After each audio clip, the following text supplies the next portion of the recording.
talk is on contested values of land in the Mekong region, probably one of the most contested regions in Southeast Asia.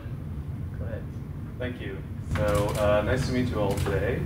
You may not have met me before, as I'm a relatively new faculty member starting here in September. So this is a great opportunity for me to talk a little bit about my current research project, and thank you for inviting me for this presentation. You want me to open this up? Okay. Is that better? Okay. So this is a project looking at contestation over land, particularly related to land investments in the Mekong region. At this point focused solely on Laos and Myanmar, but potentially extending to other countries in the future with comparative and collaborative work. But it's very much interested in the kind of projects that you see on the image here, which is land that's been cleared in southern Laos by a Vietnamese company for a latex processing factory that's connected to rubber plantations that are also being established there. That was a very contentious project and led to a lot of conflict between the company and the community. So just to give you a little bit of background about this research and how it fits into broader trends across the Mekong region. I mean, there's always been land investment in the Mekong region since the colonial era, but there's been a real uptick in land investment in the past 15 to 20 years as countries like Laos, Cambodia, and Myanmar have opened up their economies and allowed for foreign investments in land for all sorts of resource extractive investments. This map here is just showing state land concessions granted to companies for agricultural and forestry plantations, which you can see are mostly happening in Laos, Cambodia, and Myanmar, where 5.1 million hectares of land have been granted, which I think, if I remember correctly, is about 70 times the size of Singapore. So it's quite a large amount of land. It's generated a lot of land conflicts as a result, as you can probably imagine. It's worth talking a little bit about my prior research because it's very much connected to this current project, which was looking at how land investments and land dispossession in Laos is governed. So Laos has also been granting a lot of land to foreign investors to develop plantations like this, which is a eucalyptus plantation developed by a Chinese paper and pulp company. And so they've granted over 1 million hectares, which is about almost 5% of the national territory. This is generally framed as being state land, but what exactly is state land is very contentious as well. And so a lot of that land is used and managed and cultivated by local communities. So you can imagine there's a lot of social and environmental impacts as people become separated from their land and livelihoods. But one of the findings of this research was that it's a much more complex process by which companies gain access to land, that they have to work through political and social relations of their engagement with the state at multiple scales, with communities as well. And so there are certain opportunities that emerge for peasant resistance. So what I want to do in this project is to extend this focus to look across different geographical situations for somewhat of a comparative analysis of how, in different kind of situations, what kinds of processes of land contestation occur, and how does that relate to the valuation of land.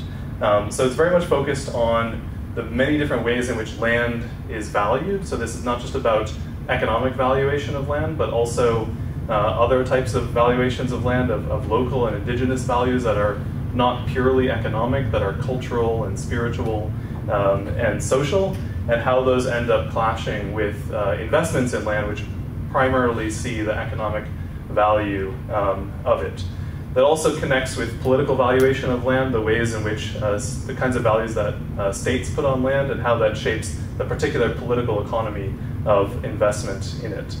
And so I'm also very much interested in how those differences in how land is valued across different contexts leads to different forms of contestation and dispossession. So the scope of the project, which I've been slowly developing over the past couple of years, and starting to implement a little bit more seriously this year and will be over the next few, is basically just focusing on 2 sites and 2 different processes right now. So one is looking at land concessions in southern Myanmar, in Tanintharyi Region for oil palm plantations, which you can see, the map is a bit small, but you can see some of the plantation concessions are outlined here. And the second part is to look at special economic zones and other forms of urban development, especially at the edges of cities, but focusing on the capital of Laos, Vientiane. Also looking at road construction and related real estate speculation. So I'll talk a little bit about how that's working out in these two particular cases. So in the case of oil palm, I'm very much interested in this process where by the Myanmar government has granted huge concessions of land starting in the 1990s, many of which went to these military-connected companies, or what we call crony companies, which was much more land than they could possibly use. And they actually weren't particularly interested in developing oil palm. They were more interested in clearing timber and logging on the land. So actually, a lot of the initial plantations that they set up were more for show, and to show that they were kind of doing what the government expected them to do with these concessions. But they weren't oil palm companies, and they didn't have really the capital and the experience to develop these large plantations, so they mostly were developing the plantations along the roadside for show, and along kind of the edges of these large concession areas they were being granted, and then logging in the rest of it. So this became a very contentious political issue, as land has throughout the country, and with the election of the NLD in 2015, there was a big move, and one of the platforms of the NLD was to do something with this unused land. And so it has become a very politically contentious issue as to what should be done with it, whether it should be granted to other companies that would use it more productively, whether it should be given back to the original landowners, which is actually very difficult to determine in Myanmar who originally owned the land, or if it should be given to refugees or even landless people and workers. And actually, right near this is an area that I visited in a preliminary field trip where there was a group of workers who were very dissatisfied with the company, ended up quitting and ended up occupying part of that unused land and applying for it to become an actual village, an actual registered settlement. So it's very much interested in this part as to how all these kind of various types of ideas about how land should be used for what purposes takes on a political tone and becomes highly contested in this situation. So the second one, which is quite a bit different, but is used not necessarily in a comparative sense, but more reflective of the different types of valuations of land, the different conflicts it leads to, is looking at the development of real estate and special economic zones and roads in Vientiane. And so this is showing this area on the Tatluang Marsh, which is it's the last remaining large wetland in the capital of Laos. But it's starting to be, it has been heavily enclosed as large areas have been granted out for a special economic zone that includes like this condo and other construction here, and also road development across it here. This road company was actually allowed and given the rights to acquire a large amount of land to each side, and then to resell it at inflated prices on the market. And that includes like the land where these guys are fishing here. So this project is quite a bit more interested in this clash of values over land between these kinds of long-standing local uses of land that are very much subsistence oriented, that are about the use value of this land, that it can be used for fishing, can be for collecting snails, collecting water vegetables, paddy rice farming. It also it recycles wastewater of the city too. In comparison to the development of these new projects, which are really purely about economic valuation of the land. And so when it comes to people who have land near the road, they're basically compensated a very low price that's just basically estimated by the distance that their land is in relationship to the road, rather than its broader kind of ecosystem and livelihood values. And then that company has the rights to set kind of a minimum resale price that's incredibly inflated and much higher than what's given there. So it's very much interested in that, what kind of conflicts these different systems and regimes of land valuation lead to. So just to wrap up, this project, even though it's framed very broadly in terms of how I'm thinking about it, but you can see that it's focused on two particular cases. So there's a lot of room for potential collaboration or expansion in the future, working with other scholars to compare the results. So to look across other Mekong countries like Cambodia, Thailand, and Vietnam, or even further afield in other parts of Southeast Asia. There's also, of course, a lot of other processes of land valuation that you could look at and the kinds of conflicts that they generate, such as land titling, land use planning, financial investments of land, as well as conservation. And then it could potentially be linked with infrastructure-related projects and the kinds of land valuation processes and conflicts that occur there, such as for railways, hydropower, ports. You could think of connecting this also to work on the Belt and Road Initiative. So that's where I'll end for today. If you have any questions, I'd be glad to take them. Thank you. Very interesting presentation.